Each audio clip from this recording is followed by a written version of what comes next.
Roberto García Ferreira es doctor en Historia, es profesor de Historia Americana, Historia de las Relaciones Internacionales en América Latina, Universidad de la República.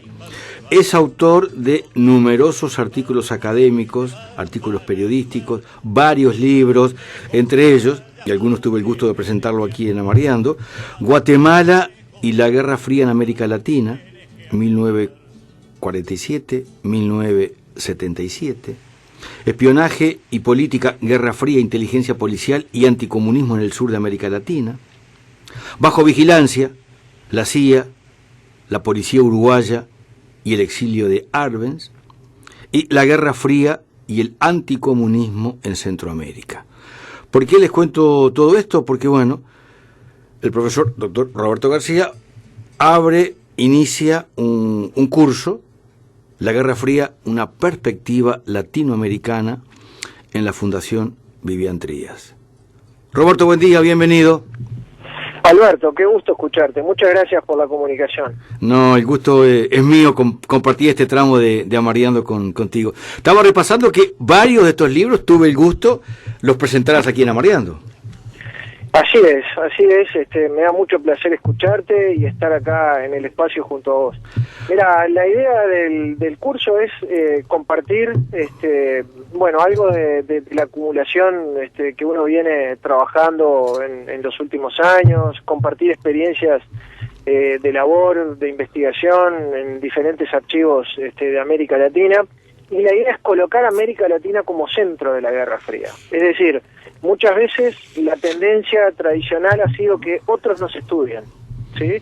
Que otros, sobre todo en el campo de las relaciones internacionales, y había cuenta de la incidencia notoria de Estados Unidos en nuestros asuntos internos en todo el siglo XIX y fundamentalmente en el siglo XX, y más concretamente durante la Guerra Fría, ha sido costumbre y tradición, decíamos, de que ellos nos miren o de que nos estudien. Y entonces, de acuerdo sobre todo a la historia de la Guerra Fría, la guerra fue muy fría en los centros y muy caliente en la periferia. Y entonces de lo que se trata es de mirar la historia de la Guerra Fría latinoamericana haciendo foco o tomando como centro nuestra región. Y para tomar nuestra región como centro, o para trazar una perspectiva latinoamericana de la Guerra Fría, es interesante tomar algunos casos emblemáticos, de los que hay muchos, pero repasarlos a la luz de lo que dicen o lo que podemos ver de los nuevos aportes historiográficos producidos fundamentalmente con documentación de los archivos latinoamericanos. Entonces, de lo que se trata es de mirar en una perspectiva histórica de larga duración las relaciones Estados Unidos-América Latina, cuáles son los patrones que están presentes, pero que formaron parte del pasado histórico de relacionamiento entre estadounidenses y latinoamericanos, y a partir de algunos hechos emblemáticos le vamos a dedicar una clase a cada uno, mirar qué es lo que se ha hecho no desde los Estados Unidos, sino desde América Latina. De lo que se trata, Alberto, es de compartir con los colegas y con los interesados que vengan, mirar un poco la historia desde el sur, ¿sí? O sea, no decir Estados Unidos no es importante. No, Estados Unidos es importante, ha sido muy importante, pero también qué hemos hecho los latinoamericanos a lo largo de la historia de la Guerra Fría. Esa es un poco la idea del curso. Estupendo. ¿Sí? ¿Cuántos años hace que estás metidos buceando en esta temática, que incluso te ha llevado a salir fuera de fronteras para entrar en archivos en otros países? Sí, bueno, desde el año 2004 fue mi primera experiencia de trabajo en archivos en el exterior. Y esa acumulación me ha llevado a mirar documentación venezolana, por ejemplo, brasileña, argentina, chilena, cubana, dominicana, colombiana, boliviana, Guatemala, Honduras, Costa Rica, no sé. La idea es mirar desde ese lugar, invirtiendo el ángulo desde el cual se trazan los hechos, ¿no? O se narran los hechos. Entonces, una primera parte del curso, va a mirar algo así como que lo que podríamos denominar la prehistoria del Plan Cóndor, ¿no? A finales de los años 40, coincidiendo con el inicio de la Guerra Fría, las policías políticas de los países del Cono Sur acordaron, ¿sí?, determinados mecanismos para controlar la disidencia política en el cono sur de América Latina. Y en eso Estados Unidos no tuvo nada que ver. Sino que se trata es de reconstruir la agencia y el protagonismo de los propios latinoamericanos y nuestra autonomía en la formulación de política exterior. ¿Tá? O sea, no todo se explica por la influencia de los Estados Unidos, ¿entiende? Claramente. Y entonces luego, bueno, revisitar un poco el golpe de Estado en Guatemala y reconstruir la trama regional del golpe, ¿sí? Pero también la Revolución Cubana. Estos gringos no entienden nada de revoluciones centroamericanas. Está provocador esa titulación encomillada que pones para la clase 4, mi estimado Roberto. Sí. Y mirá, Alberto y audiencia, es un golpe emblemático al que yo le he dedicado muchísimos años. Me consta. Hay toda una agenda que contribuye a explicar que no solo Estados Unidos estuvo involucrado en ese golpe, sino también el resto de las marionetas que formaban parte del vecindario más próximo a Guatemala tuvieron un papel muy importante. Esto que estoy queriendo decir no pretende aguar el imperialismo de Estados Unidos, no, para nada, sino que, es decir, esa historia hay que colocarla en diálogo con la historia global de la Guerra Fría. O sea, la región, ¿sí?, debe insertarse dentro de un marco más amplio, ¿tá? O sea, es decir, la CIA no actuó sola. Junto a la CIA actuó Fulgencio Batista, Marcos Pérez Jiménez, Gustavo Rojas Pinilla, Rafael Trujillo, es decir, los dictadores que secundaban a Guatemala. Entonces, la idea es decir, bueno, a partir de una provocadora frase de Somoza, ¿tá?, estos gringos no entienden nada de cómo son las revoluciones en Centroamérica y en el Caribe. Ese fue como el disparador. Así es. Y después lo que quiero también compartir, y aprovecho este espacio, es revisitar un poco o mirar en perspectiva histórica la historia de Venezuela, y sobre todo a partir de la obra y el trabajo de varios historiadores venezolanos que han investigado en los archivos sobre todo de Venezuela, en archivos privados y en archivos públicos, y además de trazar una perspectiva histórica de larga duración acerca del rol importantísimo que ha siempre jugado Estados Unidos en los asuntos internos de ese país. Venezuela obviamente forma parte de lo que en relaciones internacionales se identifica como un asunto interméstico, porque Venezuela se mete en la agenda doméstica de los países de la región, pero Venezuela no se mete en la agenda doméstica de nuestros países en los últimos años, sino que ha históricamente formado parte también, no con tanto peso, de nuestra agenda doméstica. Entonces lo que se trata es de mirar muchas de las noticias que nosotros vemos en la actualidad sin un enfoque histórico, ¿tá? Entonces mirarlas en una perspectiva mucho más amplia, ¿no? Por ejemplo, se dice el petróleo en Venezuela, ¿no? Sí. Venezuela no ha diversificado su economía, ¿no? Y la renta petrolera, etcétera, etcétera. Entonces, bueno, ¿desde cuándo el petróleo es el principal producto de exportación de Venezuela? ¿Por qué los intereses petroleros son tan importantes en Venezuela? Bueno, porque se corrieron luego de ser nacionalizados en México por el presidente Lázaro Cárdenas en el 38. Pero el principal rubro de la exportación de Venezuela es el petróleo desde 1926. O sea, no desde ayer o antes de ayer, sino que tiene una historia. Y por otra parte hay numerosos trabajos, que marcan la preponderancia de las compañías petroleras extranjeras, e incluso la acción para fomentar golpes de Estado en Venezuela, bueno, en los años 30, en los años 40, en los años 50, comparativamente es interesante trazar una perspectiva de larga duración acerca de otro elemento que muchas veces uno ve en las noticias que no se valora. Es decir, parece que la fragmentación política o la débil institucionalidad de Venezuela parece que fuera actual, y en realidad es un componente estructural que tiene una historia. Entonces, bueno, motivado por muchas veces una lectura de lo que es el presente venezolano sin una perspectiva histórica, me voy a proponer en una clase, debatir un conjunto de antecedentes para pensar Venezuela como un campo de batalla de la Guerra Fría, y creo yo aportar algunos elementos para pensar mejor, me parece, el actual y doloroso presente venezolano. Antes que llegues a la clase 7, que es el cierre de este ciclo,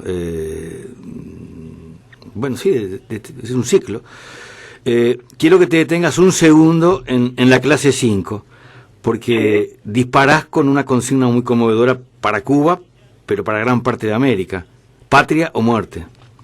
Sí.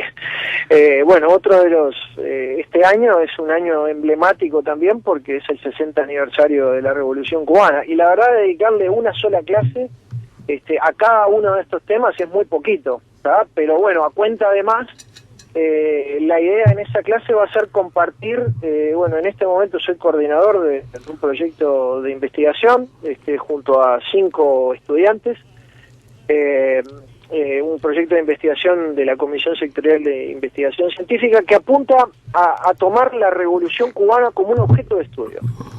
Alberto, aunque parezca una cosa hasta risible, muchas veces tomamos la incidencia de la Revolución Cubana en la política, en la cultura, en las relaciones internacionales, etcétera, etcétera, como un dato. O sea, la Revolución Cubana incide y marca un antes y un después en la historia de las relaciones hemisféricas.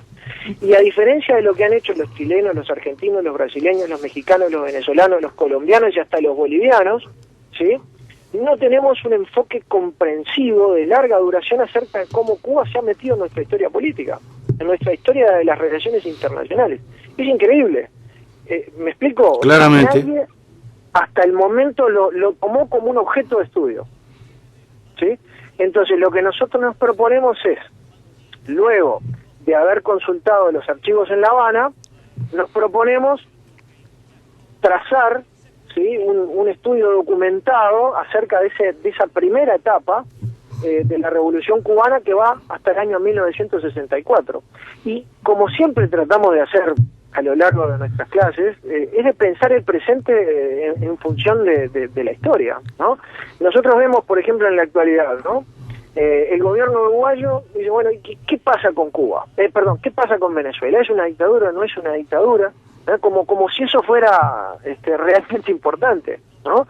Entonces, lo que nosotros vemos es que el desafío que significa, por ejemplo, para la política exterior uruguaya, para la política internacional uruguaya o para la posición internacional de Uruguay en este momento, tiene un paralelismo y hay una historia que fue el caso de Cuba, ¿sí? Al gobierno colegiado blanco de los años finales de los años 50 y principios del 60 le costó mucho tomar una posición ante la Revolución Cubana, ¿sí?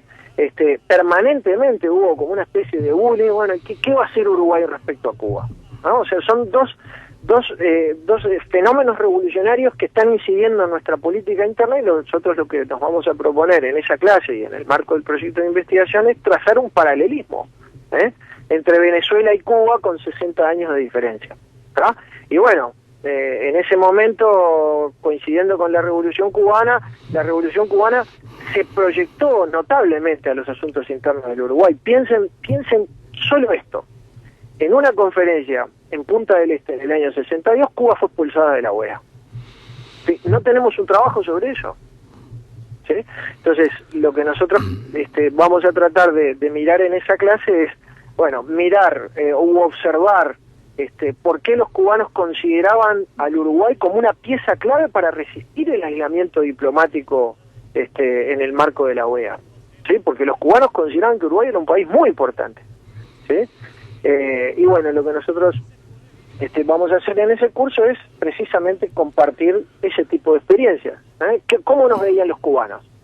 ¿Cómo veían el proceso de radicalización, el proceso uruguayo, la embajada de Cuba en Uruguay en ese momento? ¿Por qué Uruguay era considerado una pieza clave dentro del sistema interamericano? Y repasar, por ejemplo, la conferencia donde se expulsa a Cuba de la OEA en el año 62, o la anterior, donde se lanza la Alianza para el Progreso con la presencia del Che Guevara y su recordado discurso en el Paraninfo de la Universidad de la República, donde se asesina a un profesor de historia, en el marco de un crecimiento del anticomunismo en nuestro país, ¿no?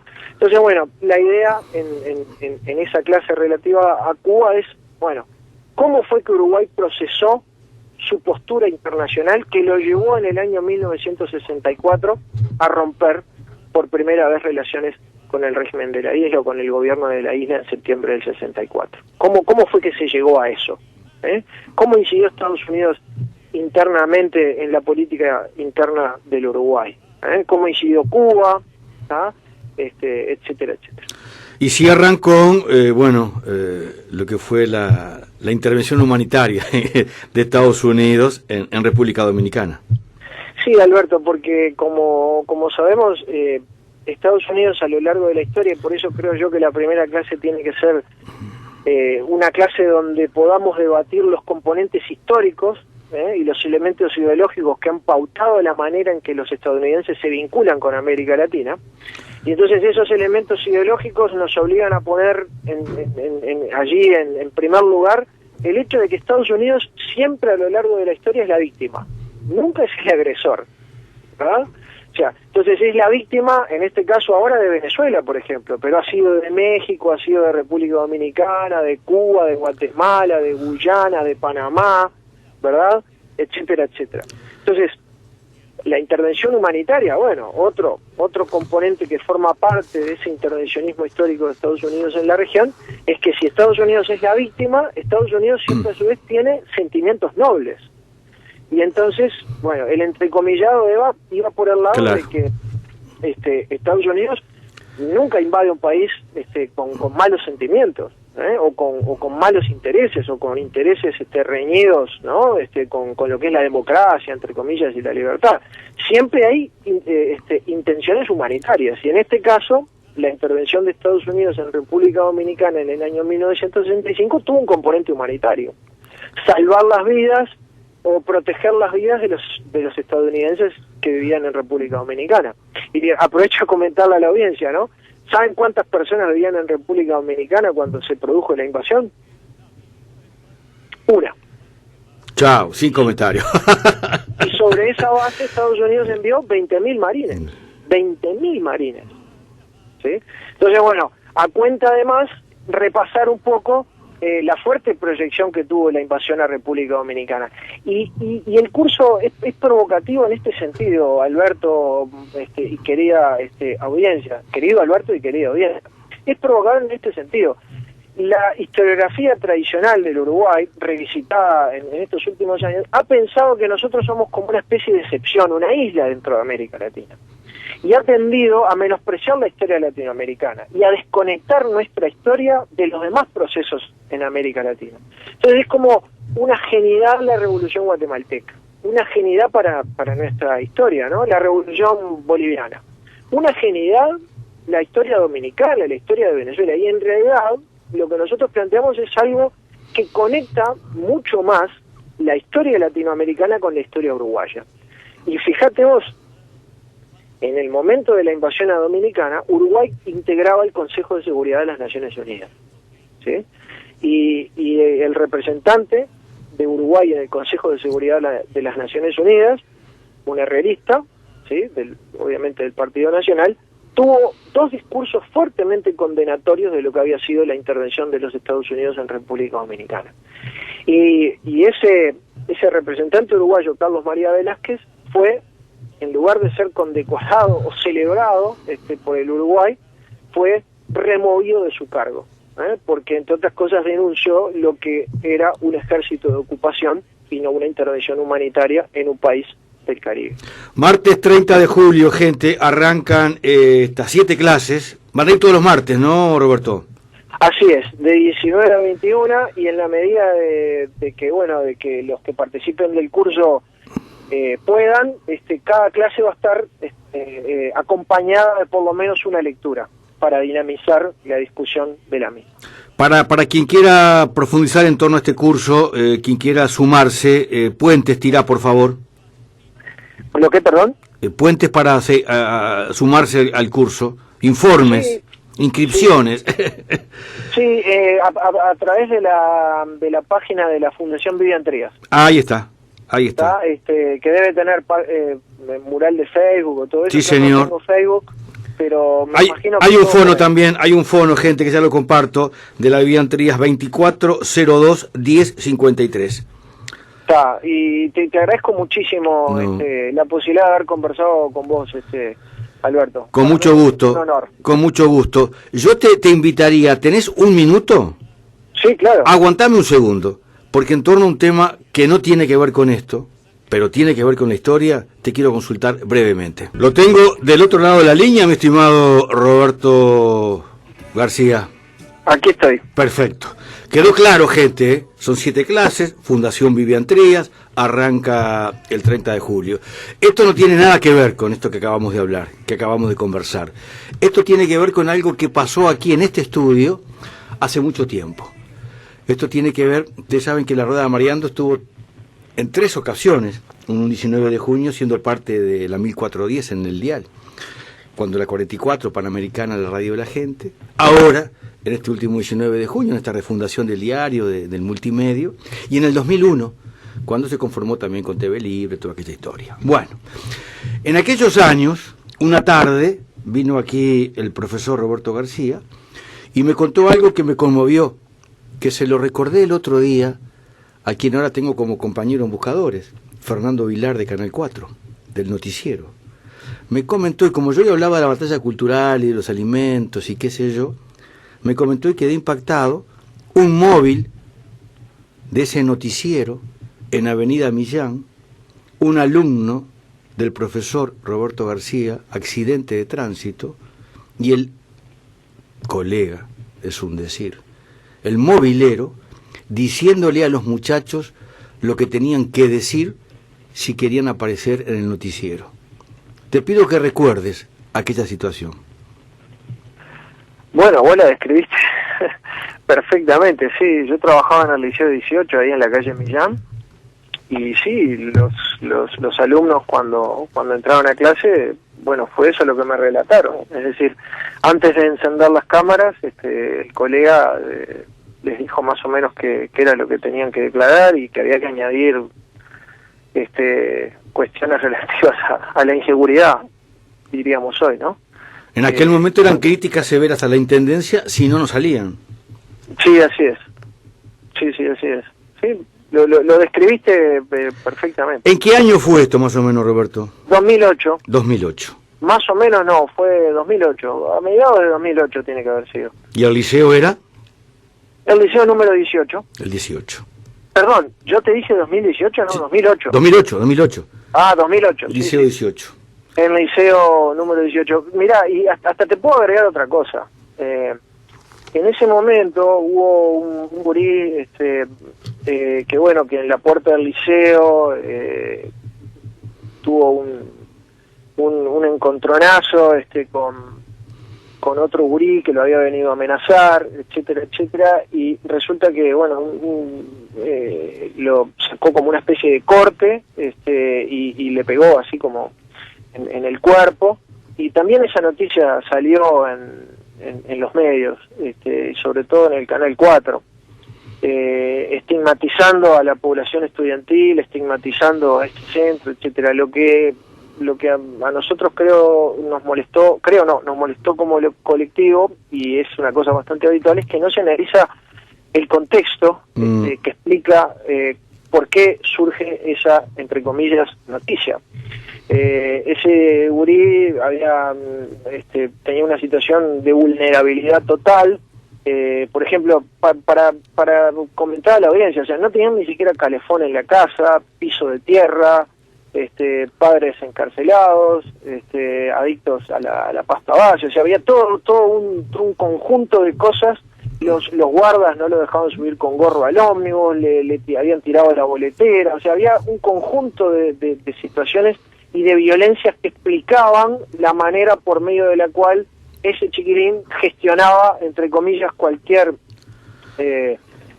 acto de provocación en los códigos, sí, que para ellos son o eran normales. Entonces, o sea, disociado de todas esas variables que contribuían a explicar la respuesta, es que muchas veces encontramos cómo son tratados rápidamente, sí, episodios cotidianos que forman parte de la tan mentada inseguridad.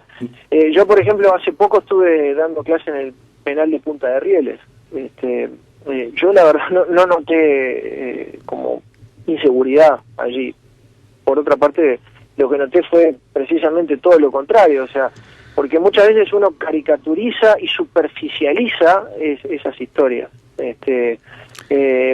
Y entonces, bueno, la verdad me encontré con chiquilines interesados, chiquilines que trabajan, chiquilines que estudian, chiquilines que se hacen el pan, que plantan, que hacen deporte, que tienen un estudio de radio, que cantan, etcétera, etcétera. Para quedarnos pensando, te agradezco la comunicación, mi estimado Roberto García. Dale, Alberto, te agradezco mucho, un abrazo. Un abrazo para ti, un abrazo para Chao. ti.